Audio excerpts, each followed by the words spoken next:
செந்தமிழில் திருப்புகழ் பாடி நின்றால் மனம் இஞ்சிடும் இன்பம் விளையுதையா.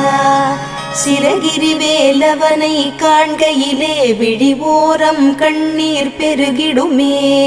கந்த சஷ்டி கவச்சம் போதுவோர்க்கு கந்தன் கருணை என்றும் துணை வருமே. பங்குனி உத்திர நாளினிலே உனை நினைந்தே காவடி சுமந்து வந்தோம்.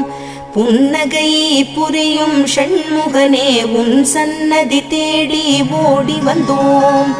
உன் பதம் பணிவது என் தவமே, என் மனதில் நிறைந்திடும் உன் முகமே. ஷண்முக பிரிய குஹ குரு சரவணனே வந்தே இன்னருளை தர வேண்டும். தென்பழனி மலையில் ஆண்டி முகம், சென்னி மலையில் முருகனின் கருணை முகம். மன ஆறுதல் தந்திடும் ஆறு முகம் தருவாய்.